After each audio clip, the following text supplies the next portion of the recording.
Lemon Amiga present a Playguide video review. Sit back and enjoy the show.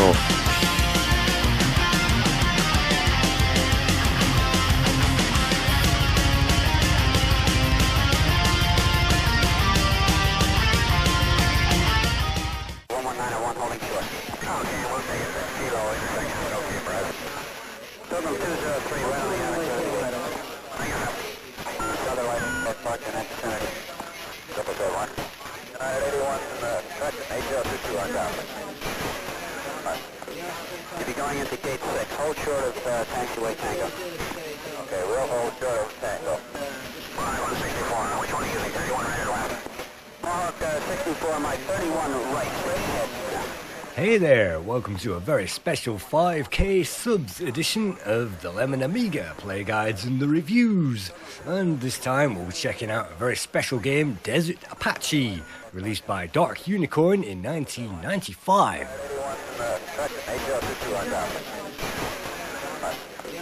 You'll be going into gate 6. Hold short of...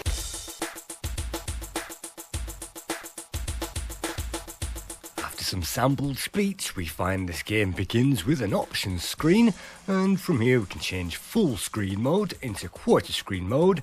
We can choose from the 3 skill levels, and we can also choose from fast or slow response. This is a difficult game for me, so I'm going to choose the slow response, and of course I've never actually played this game in anger before in my life.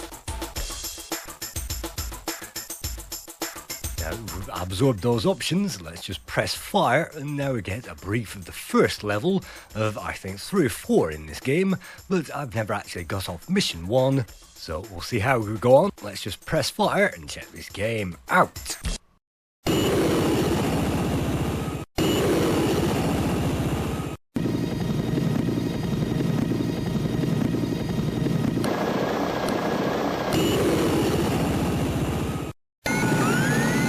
Desert Apache is a public domain FMV game which appeared on 4 discs, and I think you have to install that to RAM, and I'm not quite sure, but I don't think those 4 discs extract and play just on their own. And this is definitely installed on the hard drive, and then there is no disc swapping involved. You can see we're attacking the first target on the map, and it is being protected by a hostile helicopter who is chasing us all around the sky. But periodically we can fire back, and it gives us a few brief moments to line those things up. Of course I missed the target completely, and that means that we'll go loop the loop and he'll chase me around the sky just a little bit more.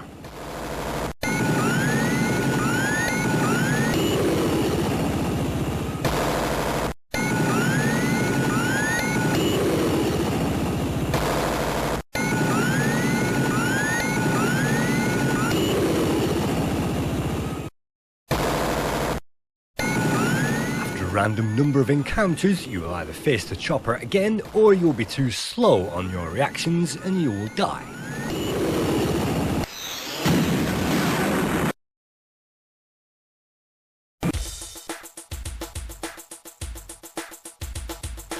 At that point it's game over, so let's just press fire again and let's try to get a little bit further with this game. And it's not as easy as it first looks, even though on the long plays it looks like an absolute doddle.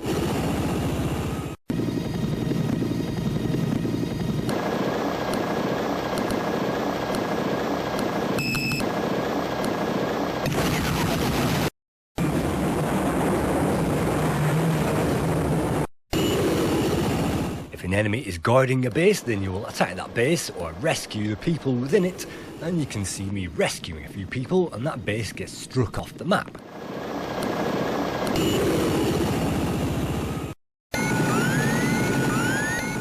Placing the cursor on the map will automatically trigger something, and that triggering response, if it comes up with a warning on the screen, then you have to maneuver the joystick just like Dragon's Lair or your controller so that you avoid that action. And periodically you'll gain some action, and you have a limited number of seconds, maybe 5 seconds to line that up. If you don't, then you'll have to loop, and if you do, then you'll blow up the helicopter and you can land and rescue some people. you can see on the map screen that we need to rescue 5 people on the first level, POWs, and you can see that we rescued 2 safe already.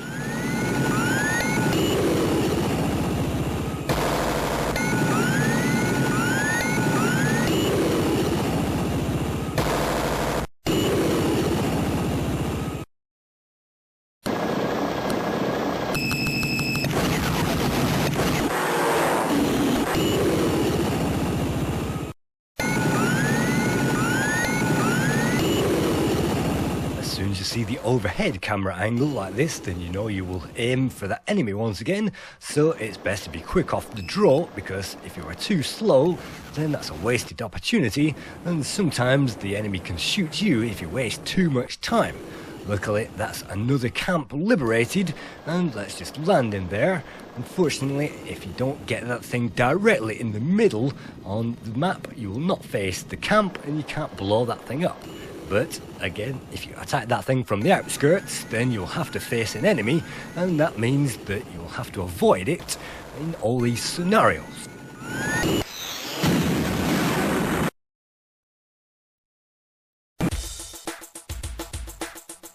This game was coded by John B. Graham, Seamus McNally and Shane R. Monroe, who all came together and coded this for Dark Unicorn, and they were famous for Scorched Tanks, and the graphics were ripped by Bill Newshock.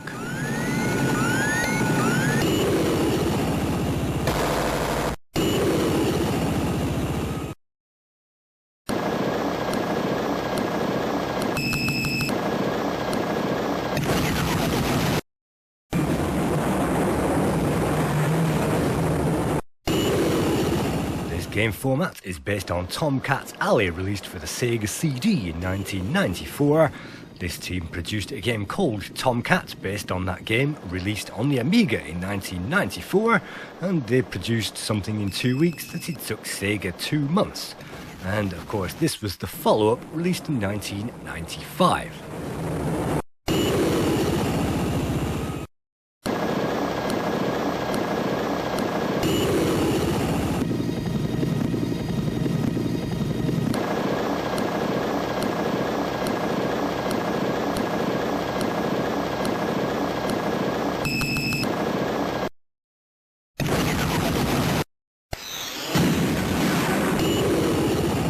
Destroying the base before you rescue the POWs will gain you the maximum score, and it might also gain you some extra FMV footage as well, and it's not very easy to do that every time, but it is possible.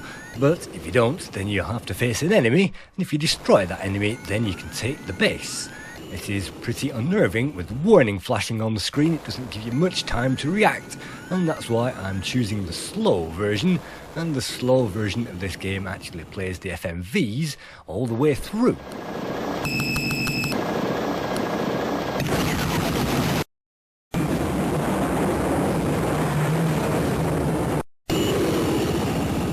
This game plays much more quickly on the Amiga 3000, but we aren't playing that on the Amiga 3000 this time. This is the 500 experience. This is the last mission on the first level, and so all we need to do, that's a bad placement unfortunately on the map, and unfortunately I didn't react, and that's game over.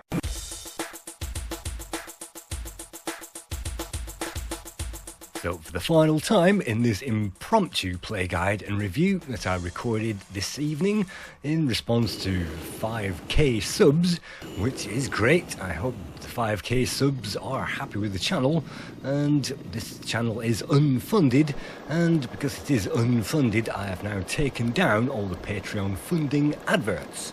And so here we go, this is another base, and it's great to see those cutscenes in this game, and they really did squeeze a lot of footage onto just 4 discs, and it's great to see alternative takes, and it really does feel like we're playing a movie and not Dragon's Lair. Let's try to aim again on target, and we do so, and you can see that it's a different cutscene, but as soon as we enter that valley it means that we'll need to rotate that joystick. What I like to do is to rotate the joystick wildly in 360 degrees in a complete circle, and that's usually enough to get around the red warning signs, and then during the overhead shot, you can then anticipate that and line that up very quickly, and hopefully you can dispatch that enemy. And well, unfortunately that was just the first base, and we'll have to take down the next 4 in the same method. Whenever you see this dashboard, it means the game is branching at that point, and in this case it's branched off to another base, and it's great that we can attack these bases. This is a very quick game, and you will be able to complete this in about 7 minutes end to end if you are playing this on a fast machine.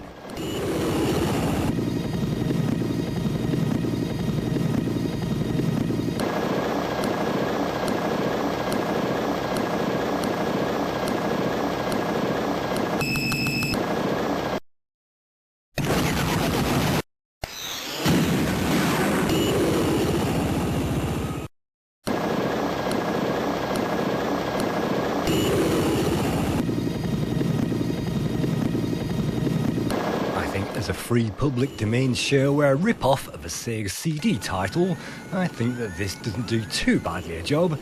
It is quite a handful for me. It is not certainly a walkover like it looks on the long plays, and I'm not quite sure if rotating the stick in a complete circle to get around every scenario is the actual opportune thing to do. But it got me far in this. Unfortunately, it didn't get me all the way to the final base and onto mission 2. But I at least played the game and had a lot of fun this afternoon with it. So I hope you can check this out and have some fun with it too.